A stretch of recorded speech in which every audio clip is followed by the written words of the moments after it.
sekalian yang sama berbahagia, selamat menjalankan ibadah puasa. Semoga full di 30 hari ke depan, insya Allah.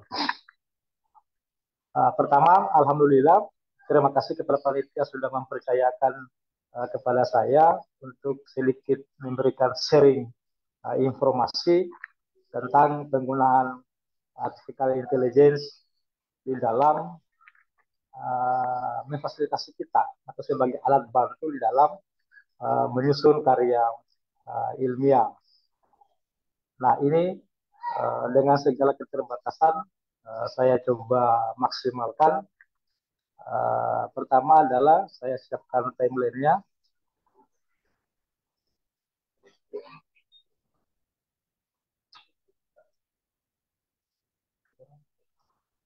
Oke. Yang pertama adalah saya bahas dulu tentang sejarah persepsi tentang teori tentang artificial intelligence. Kemudian kita singgung mengenai paradoks. Tadi Pak Ketua sudah menyinggung bagaimana memposisikan seorang peneliti itu IA sebagai alat bantu, saat yang sama adalah tuntutan nilai etis seorang peneliti.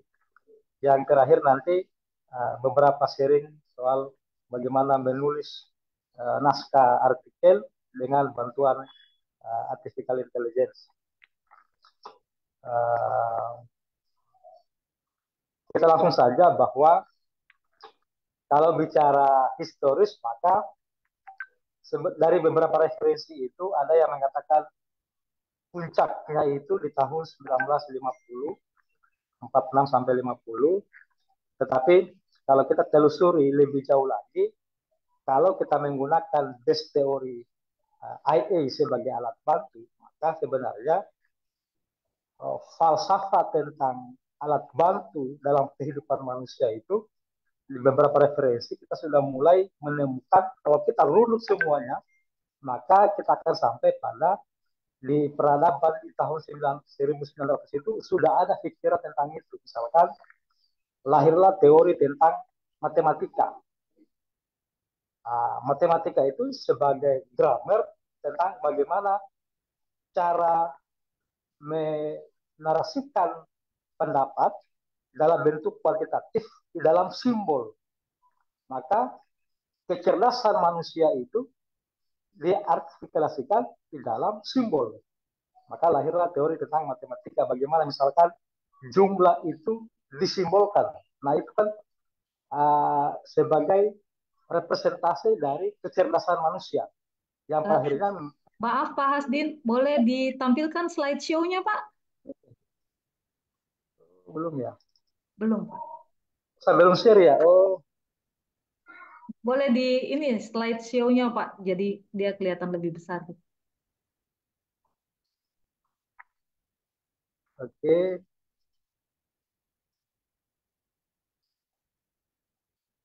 Oke, nampak ya? Oke Pak, silakan dilanjutkan. Oke, jadi di tahun 1900 itu sebenarnya sudah ada cikal bakal lahirnya artificial intelligence dengan lahirlah teori matematika dengan menyimbolkan simbol dari jumlah itu disimbolkan dengan angka 1 dan seterusnya, angka Romawi dengan angka Yunani, Arab.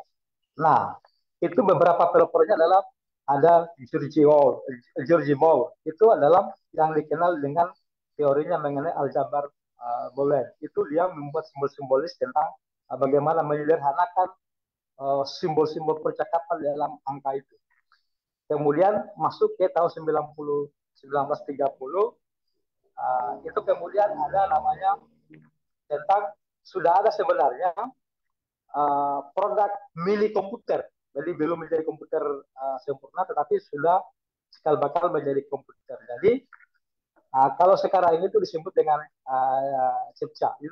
Jadi komputer itu menjadi sebagai alat perekam.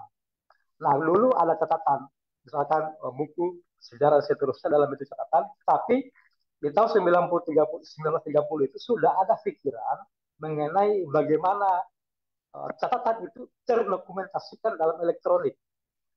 Nah, itu ada mesin ketik dulu, mesin ketik manual dan seterusnya. Itu cikal bakal dari alat bantu manusia sebagai buah berpikir manusia tentang kecerdasannya itu.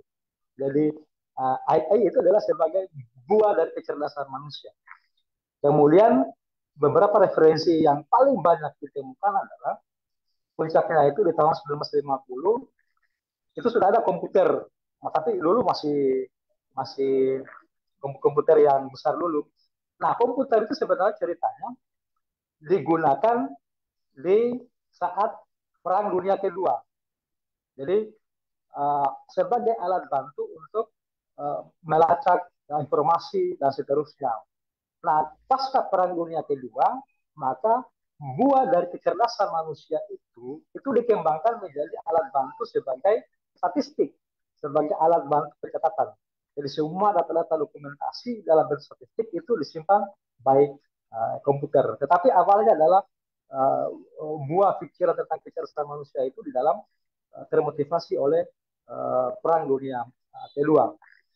Nah, kemudian berlanjut, kemudian pikiran tentang kecerdasan manusia itu mesti dihargai untuk ditindaklanjuti. Nah, itu ada pertemuan namanya deklarasi Dortmund di Jerman. Di situ pertama kali kata artificial intelligence itu diperkenalkan bahwa manusia itu dengan segala inovasi pikirannya maka bersepakat oleh John McCarthy, ada Martin Lee dan seterusnya itu bersepakat bahwa buah pikir ini kita sepakati sebagai alat bantu manusia. Jadi memposisikan manusia tidak bisa dia maksimalkan bekerja mencapai outputnya tanpa menggunakan alat bantu. Kemudian juga itu ada istilahnya, kalau ini juga menjadi basis lahirnya teori tentang manajemen, bagaimana Henry Fayol memaksimalkan kinerja industri peternakannya, melahirkan teori namanya personalia. Itu menjadi alat bantu. Kemudian di tahun 1980, itu sudah ada inovasi komputer yang dulunya hanya sebagai perekam catatan, sekarang dia sudah bisa menyimpan data-data yang di tahun 1980. Kemudian di tahun 2000 itu sudah mulai lebih canggih lagi. Maka tetapi pada kemudian oleh beberapa ahli memang sudah mewanti-wanti sejak awal bahwa ini akan menjadi paradoks bahwa ketika manusia terlena dengan teknologi, maka pada akhirnya adalah akan menjadi konstruktif. Nah, bagi mereka yang terlena dengan teknologi ini, maka akan menjadi berperilaku konstruktif, yang masa kasarnya menjadi malas kerja. Ini menjadi paradoks yang menjadi catatan bagi semua akademisi untuk memformulasikan bagaimana artificial intelligence cukup menjadi alat bantu, tetapi nilai normatif dalam akademi itu tetap terjaga. Nah, di referensi lain, bahkan kita koneksikan tadi, kita simrikan bahwa ini yang penemu yang mendeklarasikan pertemuan di Dortmund itu Jerman, yang menyepakati tentang artificial intelligence ini orangnya adalah. Kemudian berikutnya di tahun 2000 ada yang sama, lahirlah namanya ada generatif adversarial network. Jadi artificial intelligence itu disepakati atau dianggap bersifat generatif. Nah, di sini paradoksnya salah satunya muncul. Generatif dalam artian bahwa setiap teknologi artificial intelligence itu selalu dia melahirkan, dia beranak pinak. Satu teknologi hadir mempermudah manusia, sekaligus ada kelemahannya. Kelemahan itu pada kemudian menjadi basis lahirlah teknologi yang lain. Maka dia generatif, dia tak pernah putus. Misalkan bagaimana dulu komputer mempermudah kita untuk mengetik, membuat narasi tentang naskah, tetapi pada kemudian sekaligus juga itu menjadi paradoks karena ketika dipublikasikan di internet, maka semua orang bisa copy paste. lalu generatifnya di mana posisinya? Posisinya adalah bagaimana kemudian kita melahirkan satu teknologi artificial intelligence yang baru untuk mendeteksi bahwa apakah naskah ini adalah copy paste atau bukan. Lahirlah Turnitin dan seterusnya. Turnitin pun tidak cukup sekarang di tahun 2020. Di tahun 2020 ada indikasi misalkan tahun 2003 munculnya di ChatGPT. Bagaimana kemudian bahwa terlalu keren itu naskah, pada kemudian bebas plagiasi dengan Turnitin. Tetapi kemudian lahirlah aplikasi baru namanya deteksi penggunaan artificial intelligence. Paradoks kemudian. Nah, sekarang adalah kita masuk di bagaimana paradoks itu, bahwa artificial intelligence disepakati sebagai alat bantu dan secara ekonomi global itu sudah berhasil. Jadi penggunaan artificial intelligence itu tidak hanya di dalam dunia akademik, tetapi digunakan pada semua hal. Awal mula sebenarnya adalah di yang paling banyak kalau kita baca literatur itu, kita akan menemukan lebih banyak di industri untuk penggunaan lahirnya IA, obat-obatan, kemudian ada laser, ada sinar X, deteksi penyakit dan seterusnya. Itu lebih banyak ke industri farmasi dan teknologi di dalam mempermudah komunikasi. Tetapi kalau kita bawa dalam dunia riset, maka itu akan menjadi, kita akan bertabrakan soal narasi kewajiban membuat riset di perguruan tinggi misalkan, atau menjadi kewajiban kita, tetapi di situ nanti ada degradasi nilai etis. Nah, tentu juga kita sebagai dosen akan kewalahan bagaimana memastikan bahwa itu adalah hasil karya output dari teknologi, bukan murni dari mereka. Nah, di saat yang sama, kita juga tentu harus update dengan teknologi itu supaya kita tidak dikangkangi oleh teman-teman mahasiswa. Nah, di dalam dunia riset, terutama di dalam publikasi itu, nah, saya sudah mulai 2024, itu beberapa jurnal itu di-sharing bahwa Turnitin lolos 12%, 10%. Tetapi setelah dideteksi dengan aplikasi Turnitin AI itu dapat 25%, 45%. Yang ditoleransi itu 25%. Di beberapa tempat yang lain 40% itu masih toleransi. Tetapi yang lebih banyak itu 25% dengan 20%. Nah, itu yang dimaksud dengan bagaimana suatu produk teknologi itu selalu bersifat generatif. Nah, ini saya jadikan beberapa data mendukung tadi bahwa artificial intelligence itu digunakan di dalam dunia teknologi informasi dengan farmasi. Nah, di sini ada 10 negara yang paling fokus mendanai tentang perkembangan penggunaan teknologi artificial intelligence. Artinya bahwa ini menandakan bahwa bukan hal yang haram penggunaan teknologi artificial intelligence di dalam pengembangan negara. Karena itu mereka jor-joran membangun aplikasi dan seterusnya.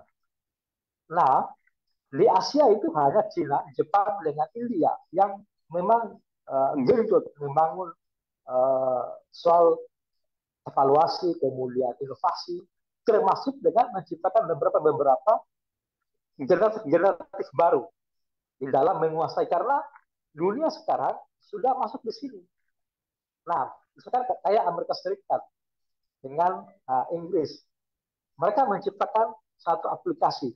Nah, sebentar ada kurang lebih 10 itu, tetapi mereka itu selalu tidak ada yang gratis, selalu berbayar, nah, selalu update. Nah, itulah kemudian menjadi nilai dari hampir semua uang di seluruh negara ini tersedot oleh beberapa negara itu. Maka itulah menjadi penting, apakah kemudian nanti juga kita di Indonesia, bagaimana posisi kita di dalam riset ini memaksimalkan bahwa kalau saya selalu berusaha mengurangi penggunaan alat bantu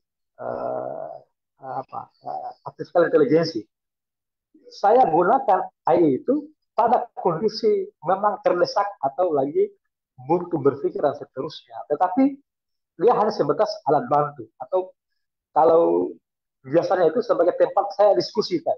Saya karena susah mengajak teman diskusi selevel saya atau misalkan nyambung, maka saya lebih senang diskusi dengan GPT, diskusi dengan beberapa aplikasi yang lain, saya diskusi, tetapi itu hanya sebatas sering saja. Tidak bisa kita gunakan karena nanti juga kalau kita gunakan itu akan terdeteksi dengan penggunaan penelitian AI. Berikutnya adalah ini adalah beberapa aplikasi yang sekarang itu lagi tren. Ada beberapa misalkan ada SCPA, kemudian ada LCT, kemudian ada Consensus, kemudian ada Cheat PDF, kemudian ada Cheat GPT yang paling populer. Pembedanya adalah selain Chat GPT, ini lebih semua membantu kita di dalam bagaimana satu naskah jurnal kita kita sintesis misalkan latar belakangnya bahasa dia menggunakan metode apa dia dia mereview setiap naskah. Jadi hampir semua selain Chat GPT hampir semua konsis dan seterusnya itu lebih banyak menyajikan bagaimana kita mereview naskah itu. Memang cepat, bagus sekali, disusun narasinya bagus sekali. Itu lebih enak.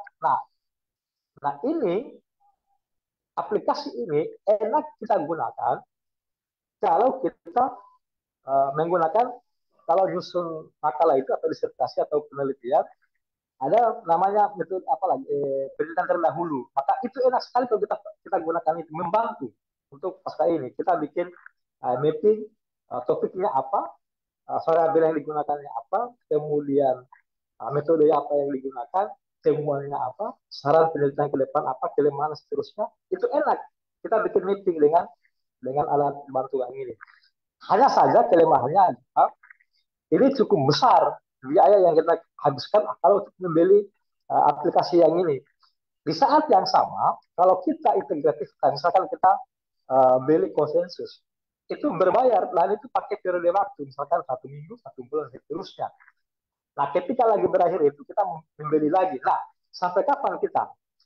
Sampai kapan seperti itu? Jadi, tidak apa-apa kalau Anda menggunakan teman-teman ibu saudara peserta menggunakan alat bantu yang ini, tetapi selalu kita gunakan dia sebagai alat bantu saja. Jangan terfokus pada bahwa ini menjadi segalanya. Nah, itulah ranah paradoks kita mempertahankan kita sebagai peneliti ini sebatas alat bantu. Kalau saya selalu menganggap sebagai teman diskusi. Jadi memang karena susah kita mengajak diskusi sama teman yang lain, tetapi dengan ini saya jadikan sebagai teman diskusi.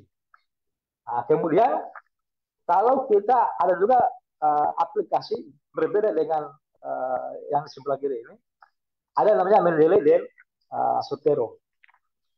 Ini memang lebih cenderung ciri khasnya adalah kita mengumpul beberapa referensi. Nah, boleh Mendeley kita simpan, kita cari, itu tinggal kita kata kunci jurnal yang kita cari dengan apalagi dengan riset question kita, pertanyaan kunci kita, maka kita masukkan di Mendeley dan seterusnya. Begitupun Zotero. Nah, Mendeley dan Zotero ada perbedaannya. Kalau Mendeley dia berbayar, kemudian kalau dan tidak bisa pindah akun. Nah, itu nanti bisa pakai kalau mau pakai yang free 3 bulan dan 6 bulan itu susah lagi nanti.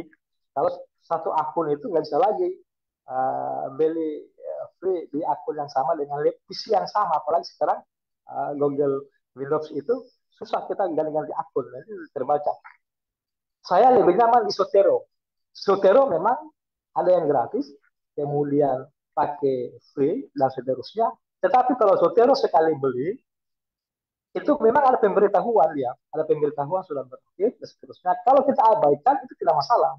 Kalau Zotero tidak akan dihentikan. Kalau Mendeley mungkin ada resiko ke situ, kita dihentikan dan tidak aktif lagi. Akan tidak update nanti dalam kita mesitasi. Kalau Zotero itu sampai sekarang saya masih aman. Memang diberitahukan diberitahukan sudah berakhir masa periode terus. Tetapi masih nyaman-nyaman saja digunakan, masih oke, masih kompatibel dengan beberapa yang lain. Kemudian oke, saya contoh, kalau saya kasih contoh penggunaan sebentar, Potero. Saya langsung dulu di materinya. Yang kedua sekarang adalah berikutnya adalah ada aplikasi tentang bagaimana kita memperbaiki narasi. Nah, di beberapa jurnal itu kalau kita main di bagian Cina, kemudian Taiwan, Korea Selatan, bagian Jepang, mengarah ke Asia ke sana itu, mereka protokolnya mereka itu selalu dimulai lolos kreditin berikutnya mereka akan memeriksa eh, apa kualitas tata bahasa kita. Maka mereka itu lebih banyak, kalau kemarin saya di Taiwan itu dia pakai Grammarly, dia lacak. Jadi ada aplikasi Grammarly, kemudian cek parafrase, nanti itu keluar peringkat. Nah, peringkat itu gratis ini, Grammarly bisa. Dia bisa gratis beberapa bulan. Tapi bisa juga mau beli. Nah, nanti itu di Grammarly, kalau di Cina, Taiwan seterusnya itu mereka meskipun bagus riset kita, tetapi kalau tidak sampai 90 itu ditolak. Kalau itu Scopus itu pasti ditolak. Maka mereka itu kalau kirim naskah, mereka cek Grammarly-nya, kalau di bawah 90 itu otomatis ditolak atau diperbaiki. Kalau di Amerika, biasanya mereka menawarkan kalau sampai 90 maka menawarkan jasa seterusnya. Ini itu saya bilang tadi generatif. Dia selalu berkembang. Nah, pada ujungnya kemudian kadang-kadang kita angkat ini sebagai bisnis, tetapi itu kan di luar konteks yang kita bahas hari ini. Nah, kemudian sebenarnya bisa kita menggunakan ini beberapa aplikasi Google Translate, kemudian DeepL, kemudian ada ChatGPT untuk memperbaiki naskah kita, tata bahasa kita. Nah, kalau kita menggunakan sedikit mau ekstrim, mau gila-gilaan, maka saya kalau mepet itu saya pakai chat GPT atau pakai Google Translate atau pakai GPT, kemudian chat itu versi Indonesia, kemudian dibawa ke situ. Jadi chat itu bisa bahasa Indonesia, misalkan kita menulis apa adanya dulu, kita bikin konsep latar belakang seterusnya. Tetapi kan kadang-kadang kita itu susah. Apakah ini nyambung paragraf pertama dan kedua seterusnya nyambung. Jadi bisa kita perbaiki dengan ChatGPT, bisa kita perbaiki dengan aplikasi yang kita kasih ini. Lalu pada kemudian bahasa Indonesia boleh, bahasa Indonesia dulu baru kita bawa ke Inggris. Itu misalnya itu tidak terdeteksi dia. Sebaliknya pun begitu. Kalau kita menggunakan dari awal bahasa Inggrisnya, maka berarti kalau tujuan kita kalau ke bahasa Indonesia itu potensi di dapatnya ada. Kemudian ini ada beberapa aplikasi. Kemudian ini apa? Ini cara mendeteksi plagiat. Ada Turnitin, oke, sekarang ada Turnitin. Kemudian cara menemukan plagiat juga boleh seperti ini. Jadi kalau plagiatnya tinggi, maka kita bisa menggunakan bantuan parafrase yang ini untuk mengecek kemudian. Tetapi kelemahannya adalah kalau kita menggunakan narasi aslinya, maka terdeteksi dengan kita menggunakan artificial intelligence. Maka barang pasti adalah kalau kita menurunkan, kita copy paste dulu di Word, baru kita parafrase ulang. Tetap kita parafrase ulang. Kalau kita copy paste langsung itu pasti terdeteksi. Maka kita copy paste ulang, kita parafrase ulang.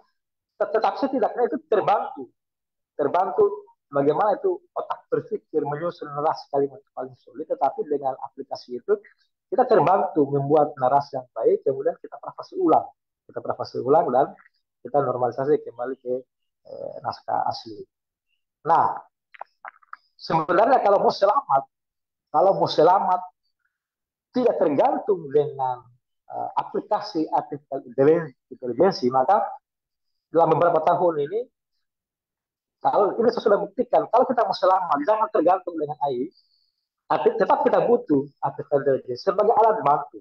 Kalau kita mau selamat, bebas dari deteksi penggunaan artificial intelligence, maka kita kalau membuat naskah itu kita dahulukan masalah, kemudian kita membuat kata kunci, pertanyaan kunci. Nah, itulah kemudian kita cari dengan pendekatan sistematik dan literatur review. Jadi kita kumpul semua jurnal yang berhubungan dengan pertanyaan kunci tadi kita itu, baru kita lakukan mapping tadi. Kita mapping, maka kita lahirkan state of the art dengan roadmap. Kalau ini kita sudah lahirkan, maka barang pasti itu kita menyusun latar belakang sampai seterusnya pasti beda, pasti akan beda karena hasil sistematik literatur review itu kita dibawa ke state of the art kita. Apa yang baru, apa yang belum diteliti orang, apa kekosongan di situ yang terteliti, apa kita bahas di roadmap. Maka itu narasi yang kita bahas nanti dalam belakang, kemungkinan itu akan berbeda dengan yang lain karena kita pada posisi yang baru di sini. Apalagi jurnal sekarang tidak terlalu membutuhkan narasi yang terlalu panjang di dalam belakang. Cukup to the point kan, maksudnya kan, sistematik. Nah, kemungkinan itu pasti tidak akan terdeteksi dan itu enak kita. Jadi meskipun kita menggunakan bantuan AI, artificial intelligence, tetapi roh dari penelitian itu atau naskah kita itu kita dapat karena nyawanya kita sudah ambil. Maka posisinya artificial intelligence hanya sebatas alat bantu. Nah, itulah kemudian enaknya kalau kita menggunakan dengan narasi yang ini. Bagaimanapun itu kita akan selamat dari deteksi. Uh, Artificial intelligence hanya sebatas alat bantu. Maaf Pak, Pak Hasin, Ya, ya waktu pemaparan kita tinggal 5 menit Pak. Oh sudah selesai. Oke. selesai ya. Oh iya, oke terima kasih Pak. Secara demikian ya, nanti berlanjut di sesi diskusi. Oke, terima kasih ya. Oke, terima kasih.